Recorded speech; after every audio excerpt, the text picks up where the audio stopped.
Hey, so I'm about to have some hot takes about Bones and All, but you're about to find that out. This is going to be full of spoilers, but it is not going to be a play-by-play where I explain everything that happens in order. I'm just assuming that you, the watcher, has seen the film already. Let's get to it. So Bones and All is honestly a pretty simplistic coming-of-age road trip romance movie that reminded me of any number of other teenagey love stories, but with cannibalism. Yes, the movie gets gross and cannibalism does play a big part, but honestly, strip that away for a second. Bare bones, the movie is remarkably straightforward, and though I thought this was a pretty great movie, all the positive reviews do feel a little bit hypocritical to me when other movies within the teenage romance genre are often looked down upon. I guess the key is make a movie even in a genre critics don't generally respect, but then make it edgy and suddenly everything around it is much more acceptable. To me, Bones and All is pretty great, but despite its edge, it's not all that different from other films like The Fault in Our Stars or insert any other generic teenage romance movie here. Summed up in one word, I would say that this film is extremely melodramatic. Hell, it even reminded me a bit of Twilight, I'm sorry. Especially with this one creepy as fuck character named Sully, whose cannibalistic strategy is to wait for people who are going to die anyway to eat them. That way he doesn't actually hurt anybody. An almost vegan approach to cannibalism, much like Twilight's weird vegan approach to vampirism. I'm sorry, the link is there. That's not my fault. But anyway, yeah, simply put, Bones and All is about a couple of kids with nowhere to go, falling in love, breaking the law, and eating people. Taking a step back though and putting things into full perspective, we can see that these kids named Marin and Lee are really just a couple losers who continuously fuck up their lives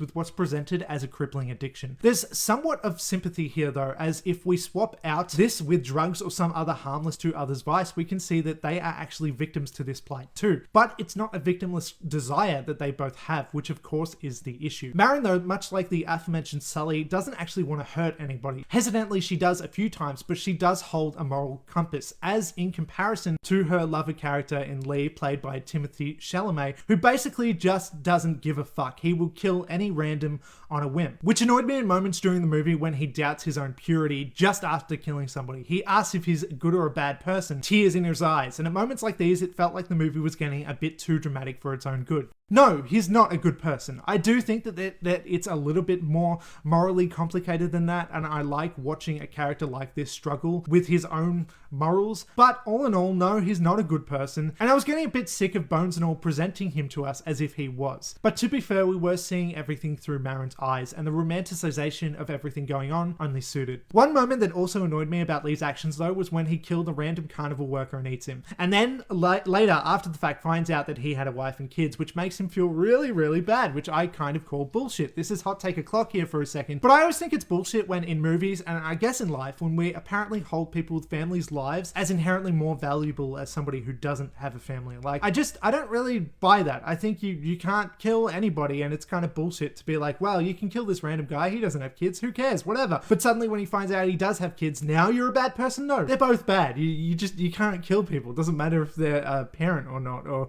have a family or not. I don't think that inherently really makes it any worse than the others. I know that it leaves more collateral damage and it leaves more pain in this world if they do have connections, and you know, if you take somebody's life, that leaves a void there, and anybody who knows them, like there is more pain, there is more of nothingness, if that makes sense. It does cause more damage, but I still don't think, from the person who is killing another person's point of view, I don't think one is more morally acceptable than the other. You can't fucking kill people. I've never agreed with that opinion, if that makes any sense. Anyway, I also found it kind of interesting how the movie establishes the kinds of cannibals out there, at least in the world of this movie. The one funny thing about this film is that it will have you believe that you're going to run into numerous cannibals on the way to, you know, on your trip to the supermarket or whatever, and they'll all be able to detect each other, and they won't even be that secretive. But even more so, Bones and All depicts all of these cannibals in a few interesting different ways. There's Sully, who I mentioned before. Then there's two guys named Jake and Bradley who fascinated me. Jake less so because he was just a fucking maniac, but Brad or Bradley was somebody who doesn't hold the inherent desire to eat human flesh. He's not somebody who was born into it, but taught. Through his relationship with Jake, he learns to do it. And rather than being somebody who hesitantly and arguably must partake in, instead he chooses to be a cannibal. This sickens Marin, who struggled with these desires guiltily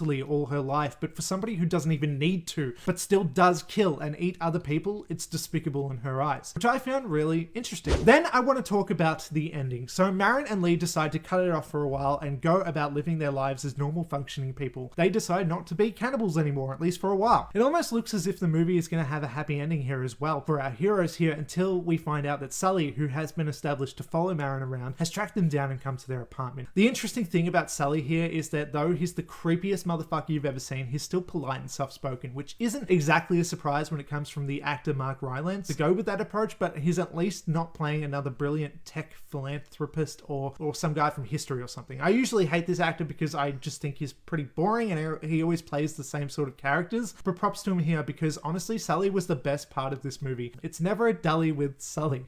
His goal in life really is to just find somebody to connect to, somebody to accept him and understand him. As he explains, his lifestyle of cannibalism is a lonely one. He's really just seeking for a life partner or a daughter figure or a friend, anything really. He just wants some form of human connection, but the issue is he creeps everybody out, and you can really tell why. He's a fucking creepy guy.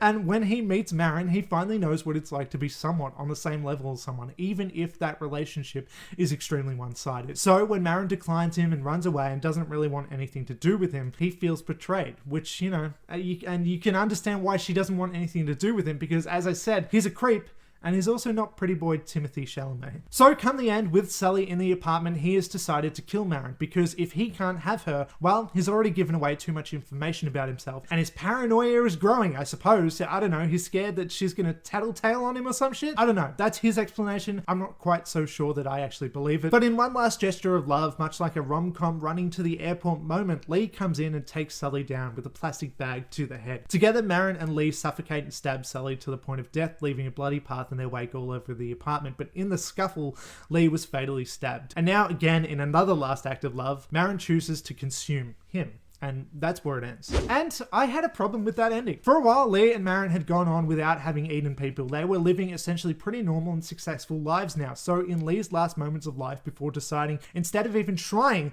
to take him to the hospital, as maybe he could have been saved, they decide that Marin should just eat him. Maybe if they went to the hospital, he would have lived. Probably not, but maybe. They don't even try though, which annoyed me. There is a little more to that though when we consider the fact that Sully also killed Lee's sister, who was his last one proclaimed reason that he was still alive to begin with. You know, being a very nihilistic film, everybody's suicidal, everybody's very dark and whatever, and so when he finds out that his sister has also died, well, he basically has no reason to live. And I kind of get that to an extent, but what bothered me more about the whole ending part where he is going to be eaten by Marin is that it's Lee who begs Marin to eat him as he lays there dying. He begs her to basically give in to her addiction that she was finally getting past. And I know that this is cannibalism, but if we look at it as more of a metaphor for pretty much any other type of addiction, this was basically Lee begging her to give in and go back to her vice, which was the ultimate life ruiner. I found that depressing, but not so much in a romantically tragic kind of way like the film I think wanted me to feel. I just thought it was frustrating. I thought it was really cruel on Lee's part and unfair of him to kind of,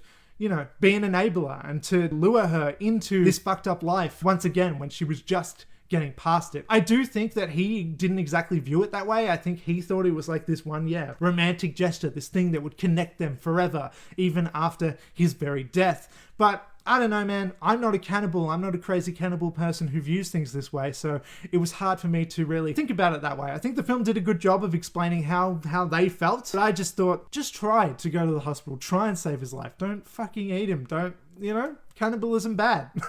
That's my opinion. But I think we all knew going into Bones and All that this was never going to end well. In the end, Bones and All is a really intriguing film about interesting people with very unique problems. It's darkly comic at times, it's piercingly dramatic at all times, and it's pretty gross and gory in some sparing moments too. Graphic would be an accurate word to use, but it's not all blood and guts and bones and all 24/7 like some of the reviews will have you believe. I read a lot of reviews before going into watching this, all saying that this was just absolutely pure disgusting. It's just the grossest, most horrible thing they've ever seen. And yes, the themes are disturbing, but in terms of like visuals and gore and all that kind of stuff, I don't know, man. I've seen worse. Honestly, other than a few key moments of violence. Next to that, the rest of the film is really about these drifters coming through town, connecting with one another and meeting people along the way, all with a generic through line of one of the characters trying to find their long lost mother. Like I said, this is a surprisingly simple film for as much of a pretentious film as it feels like it could be, or is at least trying to convince you that it is. I liked that it could be disgusting. I liked that it was disturbing, but I also liked that it didn't take things too far. It took its characters seriously, sometimes to its detriment, but it's also a very human film that is, you know, about a pretty taboo topic as well that doesn't often get talked about. I appreciate that. I appreciated that it dared to humanize monsters, and I appreciate that it took a very strange topic, it took very strange people and kind of put us on the level with them. It depicted them not as just complete freaks, but it actually made us kind of understand them to an extent. Anyway, in the end, I think Bones and All is one of those movies where the pretentious hipster art house fans are gonna overly, relentlessly praise this as the best fucking thing they've ever seen in their lives. And it's something that's completely changed their lives and all that kind of stuff. I know because I've seen the Letterboxd reviews saying things like this. But then in comparison to them, the casual normies are gonna just call it total trash and pretentious bullshit and whatever. I lie somewhere in between. I think it was pretty well done. I thought it was very interesting. I liked the topic that it went with, and I thought it was good, but I did have certain issues with it. I couldn't quite get on the level with the cannibalistic train of thought at all times. Maybe it's because I'm not a cannibal. I guess I can't debunk anything that happened in this film where I'm like, that's unrealistic. A cannibal wouldn't want to do that, because I'm not a cannibal, never will be, never have been, and so I don't truly know what cannibals want, do I? So I can't say shit, can I? Clever little loophole there, Bones and All. I can't complain. It's a perfect, flawless film. I can't say anything about it now. Anyway, that's about all that I have to say. Before you go, please do the things, which I like, comment, share, subscribe, all that shit, and I'm outie. Goodbye. Thank you.